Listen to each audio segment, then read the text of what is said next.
Hola, hola, peloteras. Hola, hola, peloteros. Vamos con una nueva jornada de liga, o mejor dicho, con un nuevo tramo, con una nueva toma de la jornada de liga número 25 en el Campeonato Nacional de Liga de Fútbol Español. Y me apetece hoy lanzar una reflexión en especial, porque a mí me gusta bastante analizar el tema de los entrenadores, cómo se comportan, quiénes me gustan, quiénes no me gustan. Y además, ahora tenemos una muy buena oportunidad para hacer una reflexión al respecto de lo que ha ocurrido en el Rayo Vallecano, que da pie a muchas otras historias relacionadas con los segundos entrenadores, incluso a lo que sucedió ayer, después de ese Atlético 5 Las Palmas 0, con las declaraciones de Diego Pablo Simeone respecto de Milinko Pantic. Cuando yo era pequeño, hubo una noticia que se hizo célebre y que generó mucha polémica, ocupaba a todos los telediarios, y era lo de la oveja Dolly. Era que intentaban clonar una oveja y había muchísimos debates morales sobre si eso era ético, no era ético, era posible o no era posible. Extrapolando eso al fútbol, mi conclusión, que es una obviedad por otra parte, pero que en muchos casos se olvida por obvia que resulte, mi conclusión es que los clones, hablando de entrenadores y de sus anteriores primeros, los clones no existen. Lo digo porque ahora vamos a ver el partido entre Rayo Vallecano de Íñigo Pérez y el Real Madrid. Y a Íñigo Pérez se le ficha, entre otras cosas, porque ha sido el segundo entrenador de Andoni Iraola, lo cual es un valor importante porque está claro que conocerá el vestuario, porque es evidente que conocerá la filosofía de Vallecas, que sabrá más de jugadores con los que convivió que otro que no haya convivido nunca y que seguramente se ganará su respeto y su confianza. Ahora bien, esto de pretender que vaya a llenar el vacío de Iraola solo porque fue el segundo de Iraola, me parece ilusorio. Lo considero hasta cierto punto engañoso y desde luego injusto, injusto para todas las partes. Además, esto no quiere decir que yo esté hablando mal o piense mal o tenga mal concepto de Íñigo Pérez, porque lo que le he escuchado en sus declaraciones está muy relacionado justo con esto que estoy yo diciendo,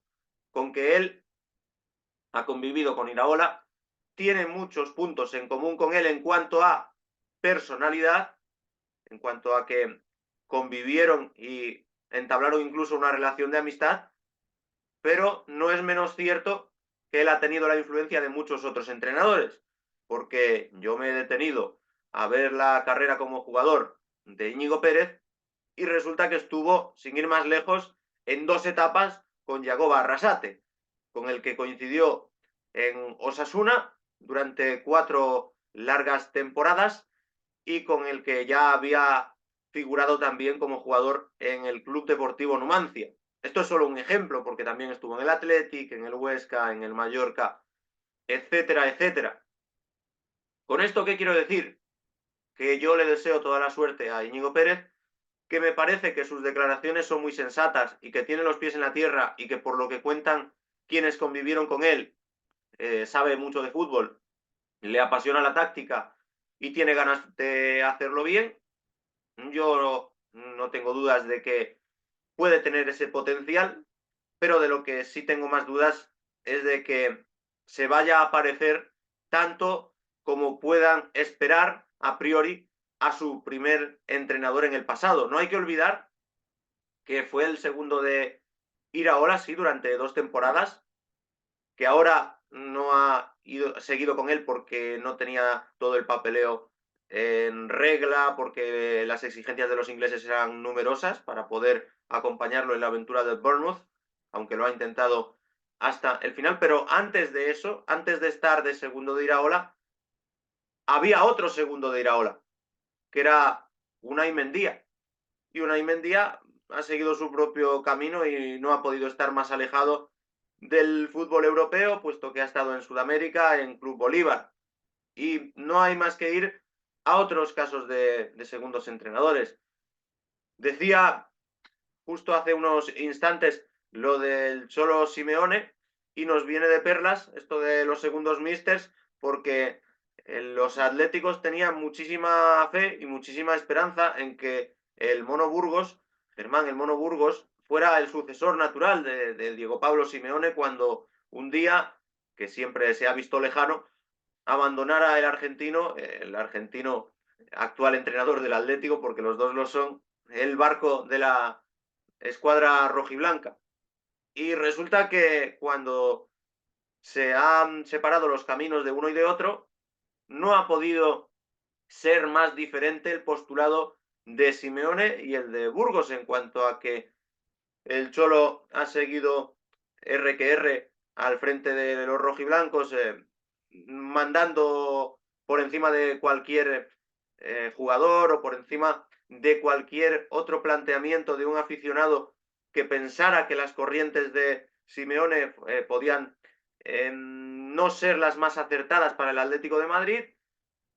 Y aunque ha cambiado estilísticamente, digamos que en su discurso siempre ha mantenido los mismos posicionamientos en cuanto a que el Atlético es el equipo rebelde, en cuanto al partido a partido, en cuanto a ser una voz disidente respecto a de la corriente supuestamente establecida, mientras que cuando el Mono Burgos ha tenido la oportunidad de, primero, entrenar a otros equipos en los que no ha durado demasiado y después expresarse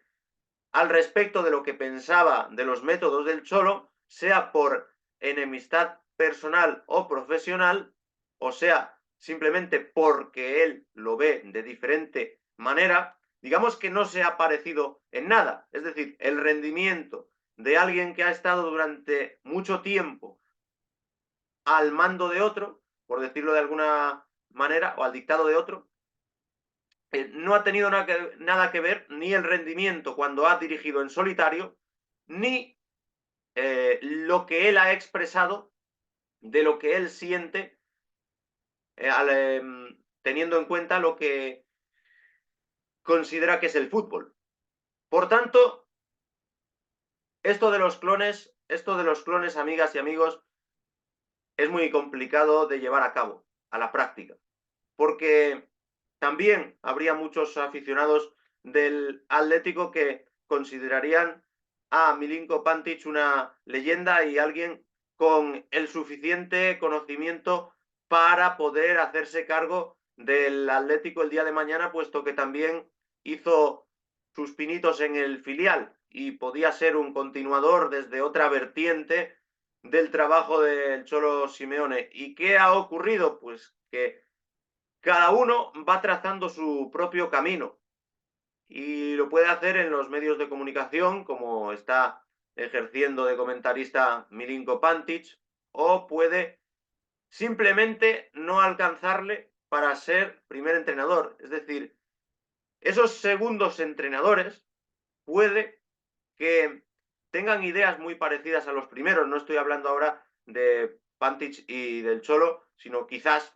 de Íñigo Pérez e Iraola, que están más cercanos en el tiempo. Tal vez puedan tener ideas parecidas a las del primer entrenador, pero la manera de volcarlas, de llevarlas a cabo, de expresarlas con sus futbolistas, eso es complicado y eso creo que requiere que tú tengas tu propia personalidad. Más allá de que sea imposible clonar y de que inevitablemente un segundo entrenador que ha tenido muchos primeros, no solo como míster, sino como jugador, vaya a tener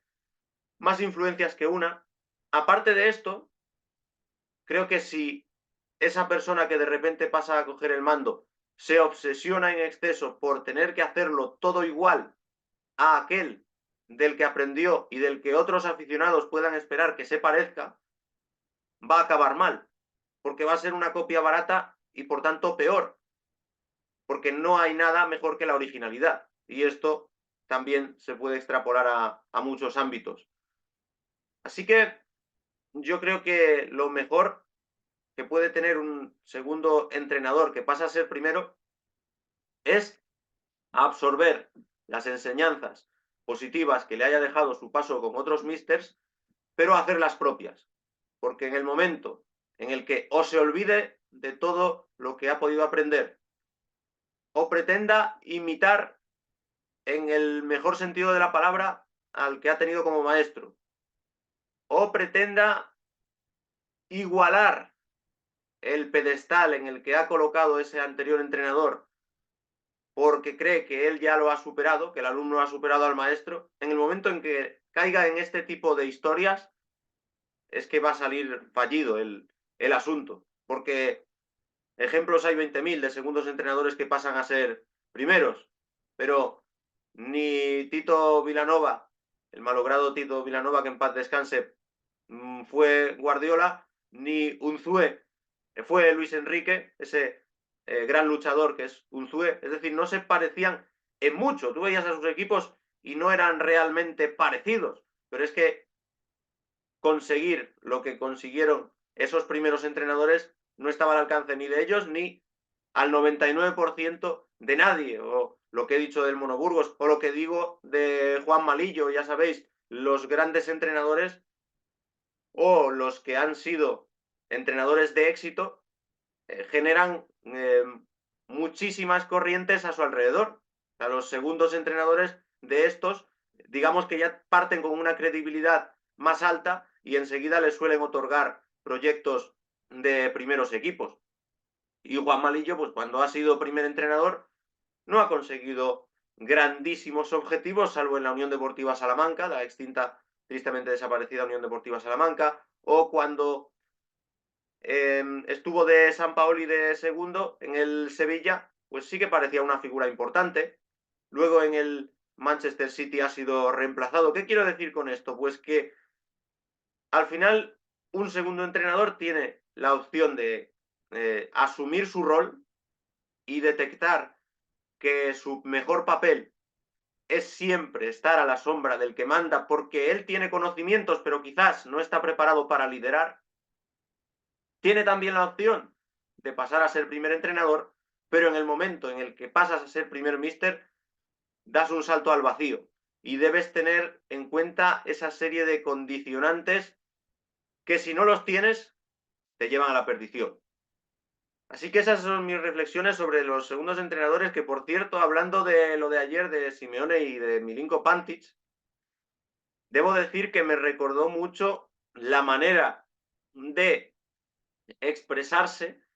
de Diego Pablo Simeone cuando le preguntaron por una discrepancia de Milinko Pantic en Radio Marca y contestó ¿quién? Me recordó muchísimo a cómo contestó Mourinho a Tito Vilanova en su momento, o cómo se dirigió a él, mejor dicho, más que contestarle, que es no conozco. Solo le faltó al Cholo ese no conozco ayer para que la similitud fuera total y absoluta con la reacción de Mourinho con Tito Vilanova. Y por otra parte, bueno, ¿qué espero de estos partidos de hoy domingo?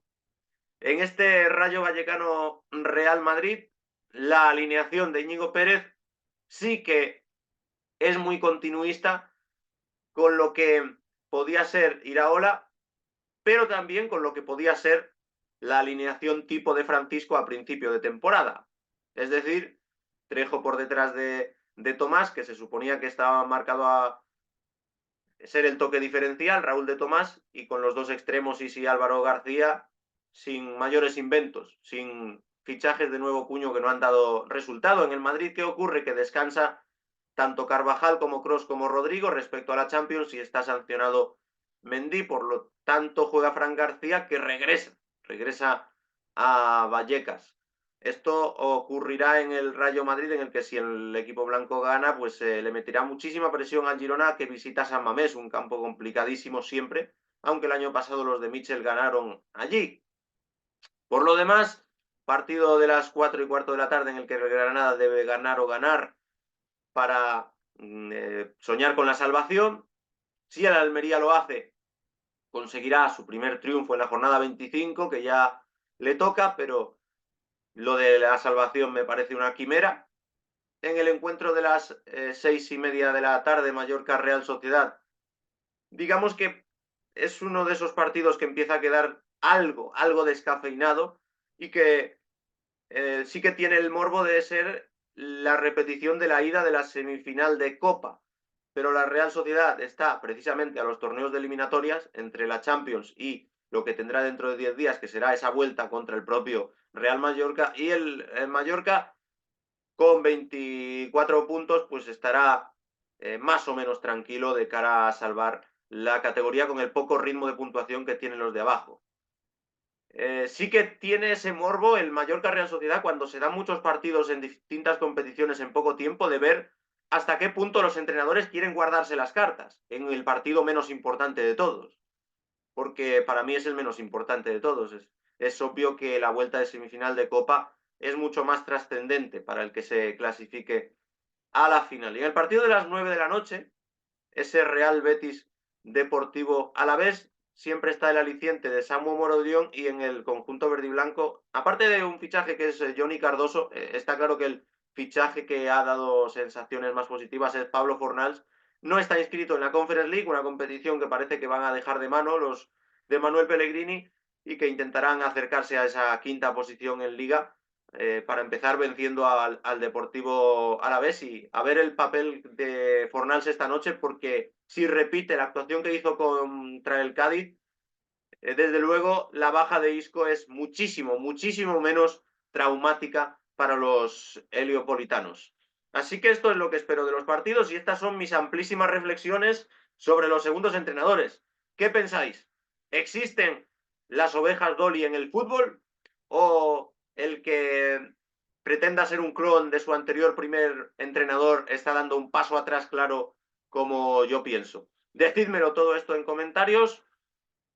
Casos de segundos entrenadores que veis preparados para primeros o que os hayan decepcionado o que os hayan sorprendido para bien cuando han pasado a llevar la batuta. Suscribíos, dadle like, nos vemos pronto y hasta la vista.